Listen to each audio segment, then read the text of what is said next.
To get to the person who's like, how do I find my thing? I'm a big fan of being directionally correct rather than absolutely correct.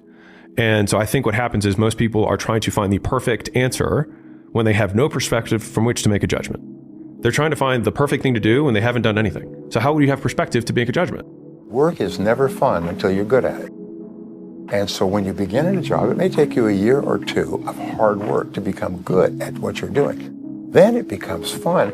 Then it becomes your passion. And many people say, oh, find my passion, find my passion. No, do your job right well and do it really well and get really good at it. I was talking to her about how people get sober, and the conversation turned to how do young people find their purpose? It's very interesting. She said, let's talk about finding purpose. Everyone nowadays wants to know what their purpose is. She said, the way you find your purpose is by going out onto your front lawn and seeing if the leaves need to be raked. Sounds familiar, right? You find purpose by figuring out how you can be of use at progressively larger and larger spheres away from yourself. Doing and that, the present. And in doing that, you start to hear the calling and you find your purpose. Why am I here? I have this one life, this precious, precious life. And as you know, this life is not a rehearsal for something else. This is the real one. You say to yourself, what am I going to do with my life? Why am I here? What are my unique talents and abilities? Look back into your life and ask yourself, what is it that you've done in the past that you most enjoyed? What is it that you've done in the past that comes easy to you, but which may be difficult to others? What subjects did you do the best at in school? What are the things that interest you the most? Number one question I get is from particularly younger people saying, I don't really understand what my life's task is. I call that a master your life's task. Please help me, Robert. You have to be patient. It's not going to come like a light bulb in your head. I was meant to do this. I was meant to write the 48 Laws of Power. That's not how it works. So I like to tell people to go back to their early childhood memories of things that really excited them before they got mixed up with parents and teachers and all that. Other people telling them stuff. Going to work every day in order just to buy something that eventually you come to the conclusion you won't take it with you anyway. I couldn't imagine that like attaining degrees or attaining whatever you like material-wise are looking for, that this is going to be the purpose of your life. What is it we truly feel like wanting? Freedom. The opposite, I would say, it is structure and pattern. Just look at a very simple pattern that also appears in all of our lives and probably in the lives of our children. There comes the point they start to want something. It could have been at some point we wanted to have the first mobile phone that came out, and so the first Nokia came out. We wanted to have it. After some time, we got it. But then came the next development. And no matter what it is, there is always something that we want. We're gonna get it. But then something always the same starts to hit in. Whatever was there that you wanted, at some point, after a day, after a week, after a month, it was forgotten. It didn't play a role even anymore in your life, especially if it is some type of material attainment. The question is, should I spend my whole life now just following this pattern? This type of pattern, to observe it, can break a cycle. It can break the cycle of you or anyone running after things unconsciously because you are caught inside a pattern, which at some point is just very, very senseless. Life, I've discovered, always sends you scenarios perfectly designed to teach you the lessons you most need to learn to get to your next grade of growth. Things never unfold for your failure. Everything always happens in your favor. And we are most alive when we are closest to our fears. The road of greatness has potholes, has detours, has wrecks. The road of greatness isn't pretty, but it's purposeful. And so your road isn't going to be smooth. Your road isn't going to be easy. Your road will be the road that's less traveled. But just know as you travel on this road and doubt creeps up. Just know as you're traveling this road and you start to question yourself. Just know as you're traveling this road and hard times creep up. Just know you were called to travel this road. And at the end of the road, everything that you can't even imagine is waiting for you. At the end of the road, they have a you. There's a you waiting for you that you can't even picture right now. You can't even fathom that you. The journey built this. And the journey wasn't pretty, but the journey was purposeful. The journey wasn't perfect, but the journey was purposeful. Well, I think the deck is stacked against everyone to some degree because life is very difficult and we all die. But some people do have it harder than others. And all of us have it very hard at some times in our lives. It's like, well, what's the alternative? You just take responsibility for that and try to struggle uphill because the alternative makes everything worse.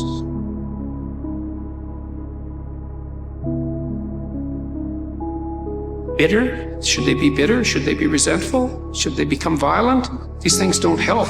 They have to struggle uphill despite their excess burden. And it's responsibility, not guilt. It's not necessarily their fault. That's not the point.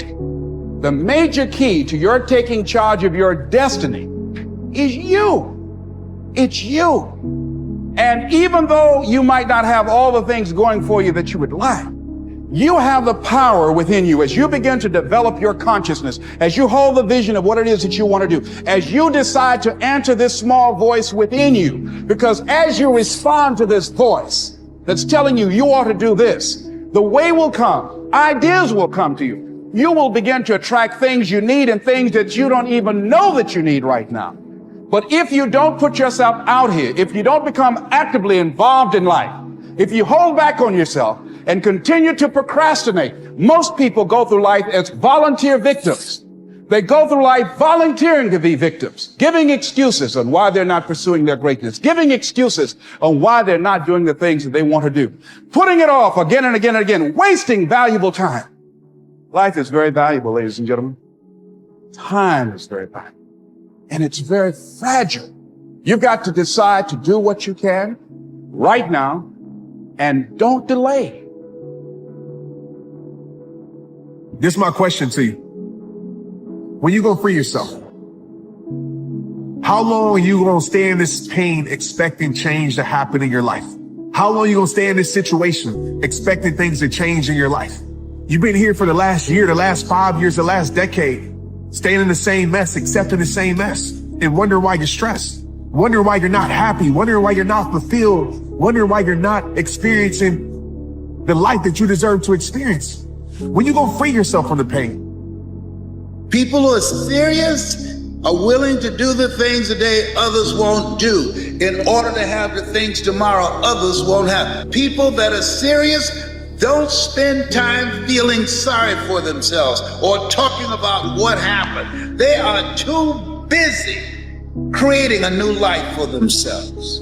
What do you do when 1,000 other people want exactly what you want? What if you're not the only one that wants what you want? What if there are thousands of other people who want what you want? You have to outwork them. You gotta outgrind them. You gotta get up earlier. You gotta stay up later. You gotta execute, and you gotta go from 70 to 120. I believe you were born to do something great with your life. But the first thing is this, either a reminder or an introduction to you, which is that you were born to do something great with your life. You were. We think we're disqualified. Oftentimes, the smallest things when we're doing them end up having the biggest ripple effects that change people's lives.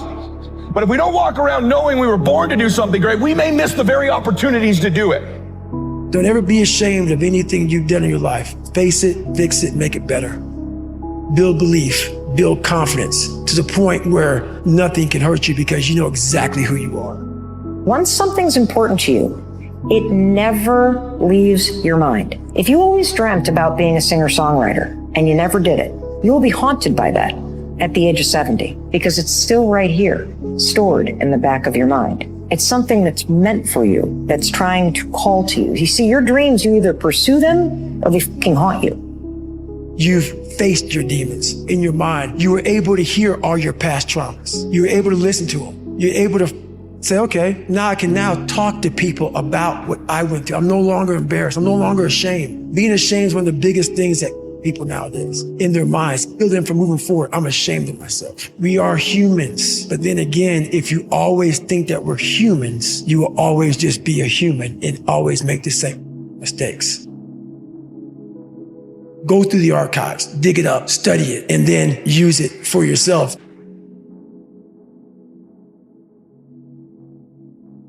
Take action.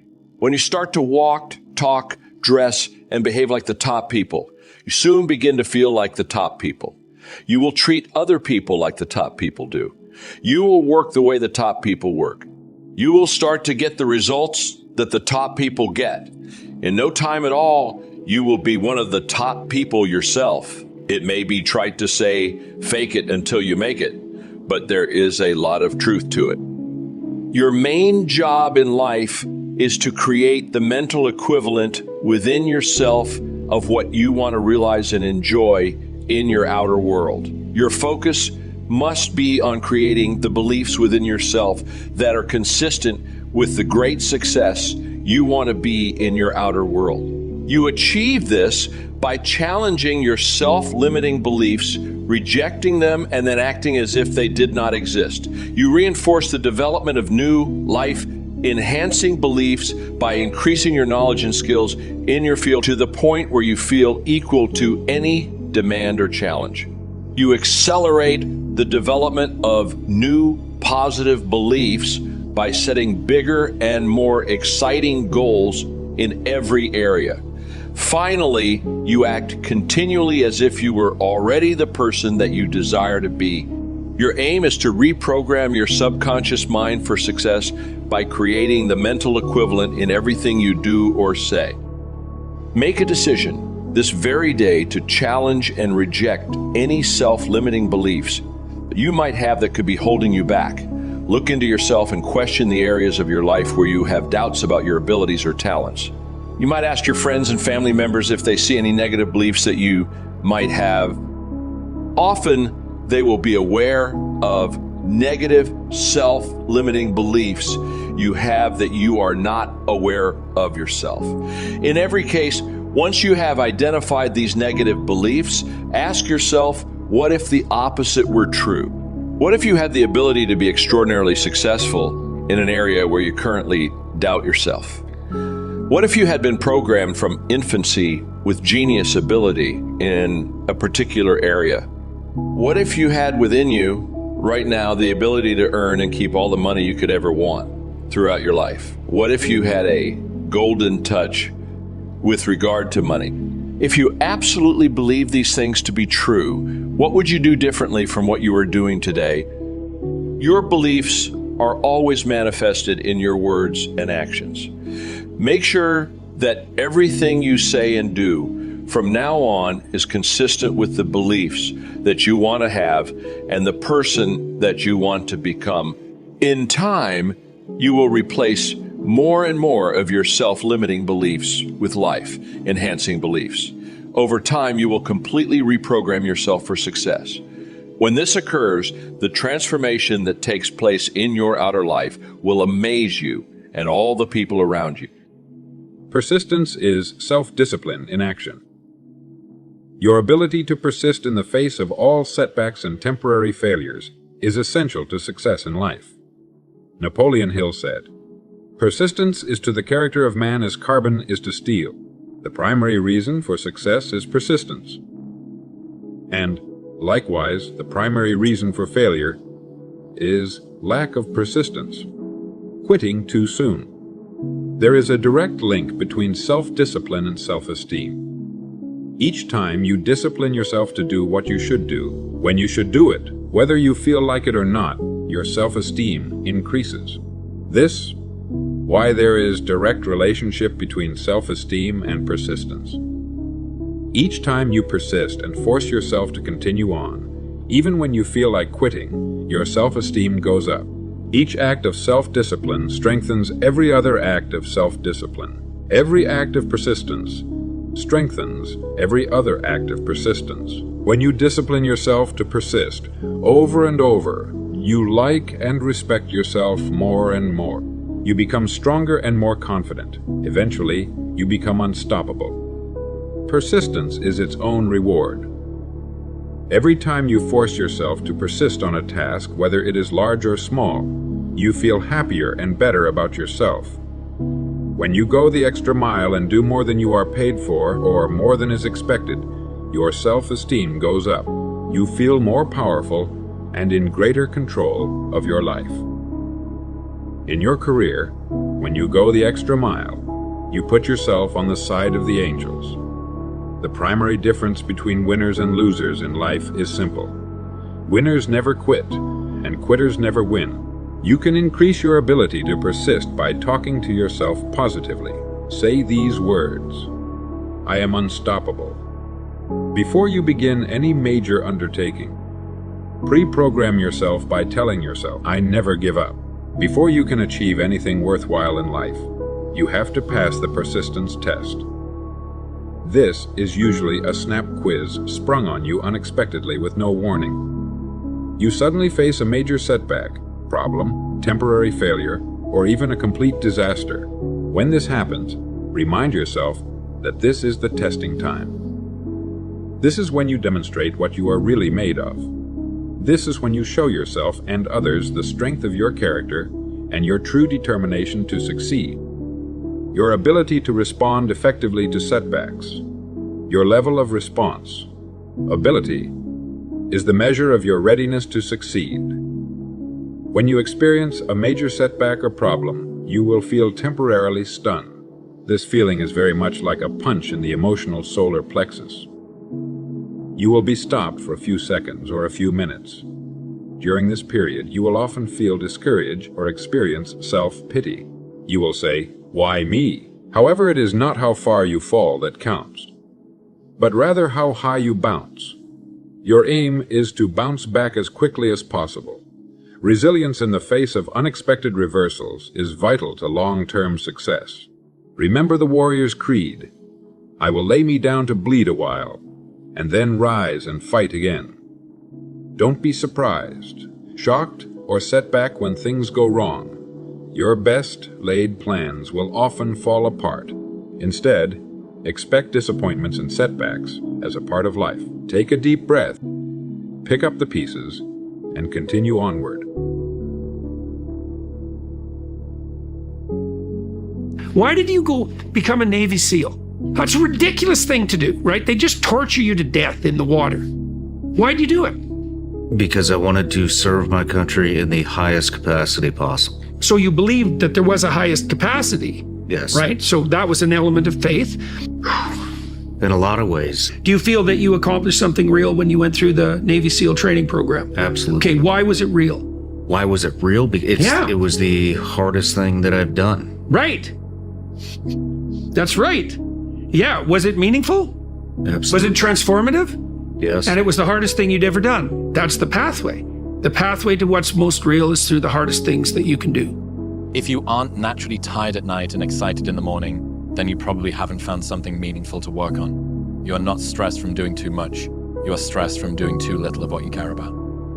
So I still believe that if you figure out what you were meant to do in life, it opens up doors to having other moments where you don't have to constantly be pursuing, you don't have to constantly be striving, you know? Yeah, I think that's kind of what I'm getting at, is it doesn't have to be occupational, finding your purpose. No. Yeah.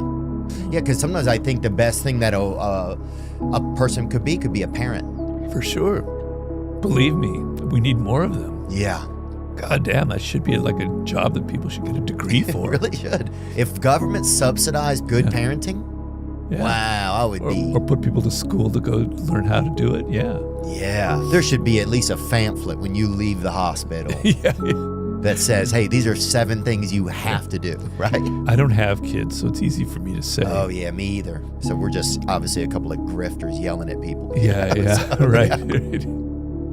Your purpose in life is something that you're born with. It's like your destiny. This is what you were meant to accomplish. But we humans are not born with that purpose engraved in our heads. You know, animals don't wake up and go, what am I going to do today? I can go here. I can hunt for this animal. I can hunt for that animal. I can eat this. No, they don't. They operate by instinct. They have a purpose. It's automatic almost. We have to find our purpose. And because it's so deep and it's so important that if we don't find it, we'll find it somewhere else. We need something to live for. So the trick in life is figuring out what you were meant to do. Every human is different. Every human has a different genetic code. Their brains are wired differently. No two people have the same parents who raised them a certain way. You are different. You have something very unique about you. That uniqueness exists for a purpose. If you follow that, if you use your uniqueness in some way, you will create something probably pretty interesting and pretty great. But if you follow what everyone else is doing, you will be like everyone else. Most people don't know what their purpose is, but I do believe that it is out there for everybody. And I think that part of the beauty of life is the pursuit of finding that. This idea that once you find it, then you continue to find it, like you iterate on it, or you remain open to it changing or morphing in certain ways. And the search for it is, yes, prayer, meditation, and all of that, but ultimately it is an inside job. Like you have to become integrated with who you are. You have to get to know yourself. And it's only when you know yourself well enough that you can determine, okay, I have to course correct, and here's how I get more in alignment with like my energy and paying attention to the way the universe responds to that. So you can, make those fine-tuned adjustments that lead you in that direction that you seek. But life is tough, and the only way to make it less tough is to try and be the very best version of yourself. Well, how could it be otherwise? I mean, but my point being, and my point from that is, that's what I've taken from your work. I've read both your books, particularly during the last lockdown, and the whole concept of finding a purpose I found particularly inspiring. Mm-hmm. And I don't know anybody's life who isn't enriched by finding a thing they adore and going for it. Yeah, well, I mean, you set what's great against what's tragic. Yeah. I mean, what else could you possibly do? And so then you say, well, how do you find what's great in your own life? And part of that is you watch. It's like, when is it that I'm doing something that alleviates my suffering, right? It's you have to ask that question to yourself honestly. You do this as a cognitive behavioral psychologist. Let's say if you're dealing with someone who's depressed or anxious.